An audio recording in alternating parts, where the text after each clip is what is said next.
Washington is on the brink of collapse. The new regime faces 3 decisions that will change the course of the franchise forever. An elite quarterback hunter with an alarming medical history could be the bold gamble, while another defensive superstar threatens to destroy our financial future by demanding a $40 million annual contract. And just when we thought things couldn't get worse, the team's most underrated yet crucial position is being entrusted to a veteran with an inconsistent past. Time is running out, and the choices made now will determine whether we are building a contender or a disaster. Subscribe now so you don't miss a single second of this crisis, threatening to explode in the Capitol. Commanders fans, listen up. Is Adam Peters about to bring a star pass rusher to Washington? Here's what I'm telling you. The rumors are flying, and the name buzzing around the league is Joey Bosa. Yes, the same Joey Bosa that the Chargers just dropped like dead weight. But now I ask you, is this the move the Commanders need to revamp their defensive line? Let's get straight to it, family. When Joey Bosa is healthy, he's a beast. This man had 10.5 sacks in his rookie year, won Defensive Rookie of the Year in 2016, and stacked 4 seasons with double-digit sacks. But, and here's the but that changes everything, his injuries have turned him into a gamble.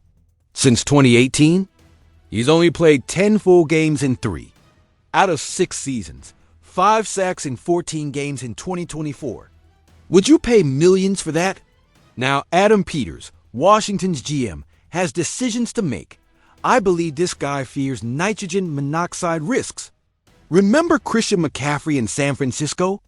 Peters was there, and now in Washington, he revived a team with players that many thought were done, and it worked. Now, bringing in another Bosa, Nick Bosa's brother, who Peters knows from his time with the 49ers. This is a direct connection, Commanders. But listen to me, Joey Bosa won't come cheap. The Chargers let him go to save $25 million in cap space. Washington could sign him for less, but at what cost? Is it worth investing in a player who could break down at any moment? I'm asking you. Let me be clear. Washington's need for pass rush talent is real. Dorrance Armstrong and Dante Fowler Jr. are solid. But are they elite? No. Bosa, when fully healthy, is a game wrecker who disrupts entire offenses. But his injury history screams caution. Here's my take. If Bosa agrees to a short-term deal with incentives tied to appearances, Adam Peters must sign him. IT's a high-risk lottery ticket with a massive payoff. If Bosa plays 12 games, he's already more valuable than anyone in our current rotation. But if he gets injured again, isn't this just another case of wasted money? So now I'm asking you, Commanders fans, would you take a chance on Joey Bosa? Or would you rather have Adam Peters look for younger, more consistent options? Code Red in Washington. Are the Commanders about to break the bank for Myles Garrett? This could cost them everything. What do we do now, Commanders? The Vegas Raiders just changed the game. Max Crosby, $106.5 million in 3 years? And you know what that means? The price for Myles Garrett just skyrocketed like a missile. The NFL is going crazy, and Adam Peters will have to either write a check or bow out of the race. Here's the dilemma, folks. Cleveland has Garrett under contract until 2026. But do you think Washington would give up a haul of draft picks without an extension? Impossible. Garrett would want $40 million per year. $40 million. And now I ask you, does an edge rusher, no matter how elite, deserve to strangle the payroll of an entire team? This is like playing with dynamite. Look, Jaden Daniels will be a free agent in 2027. 2027. 3 years of a cheap rookie deal, and then, boom, the QB will want his money. 50, 60, 70 million? And where? Does Garrett fit in that equation?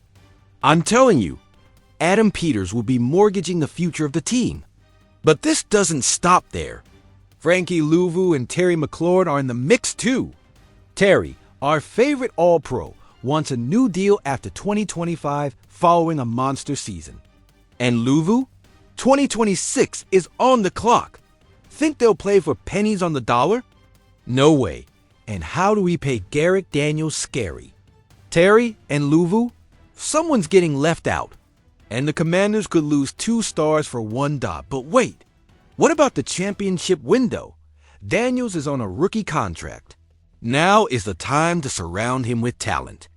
Adam Peters has $128 million in cap space, but decisions.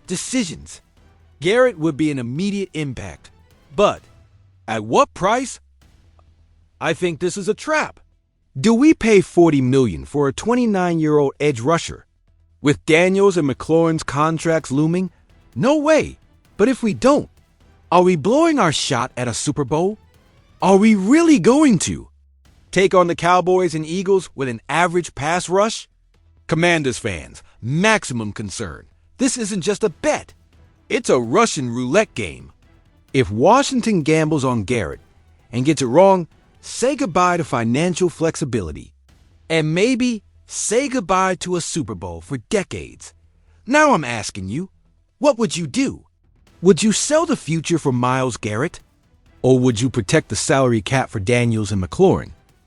We just got some news that's going to spark debate. I'm saying this straight up.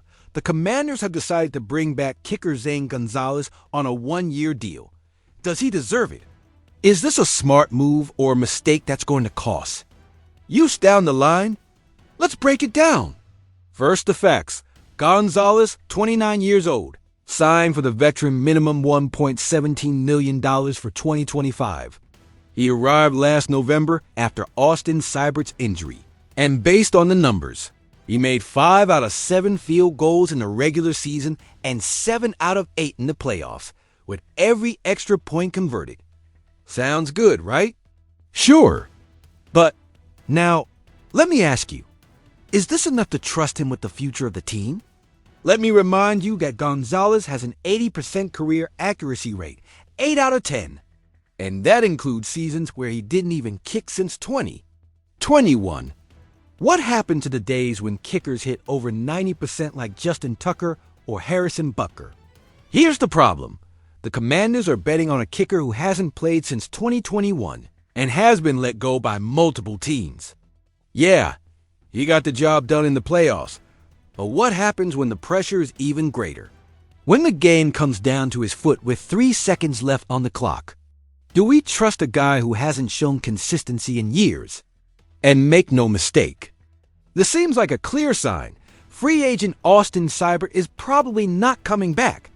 Another mistake? Because Seibert wasn't a star either, but at least he had upside. Gonzalez, on the other hand, is a veteran coming off a roller coaster of injuries and inconsistent performances. But hold up, here's a key detail. The contract is cheap. $1.17 million doesn't hurt the salary cap.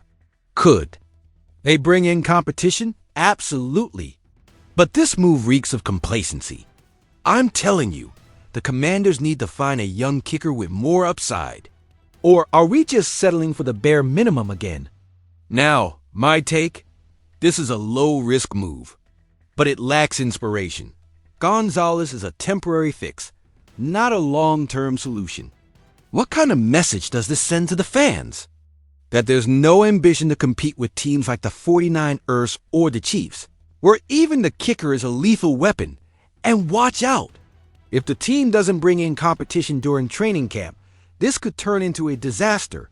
Remember, the kicker disasters of Blair Walsh or Roberto Aguayo.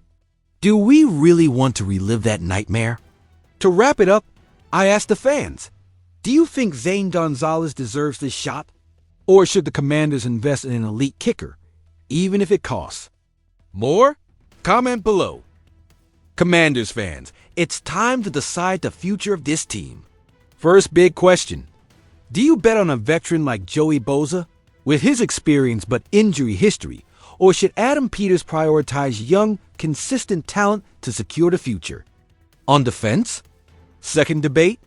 Would you support a bold move for a monster like Myles Garrett, even if it means sacrificing some draft capital?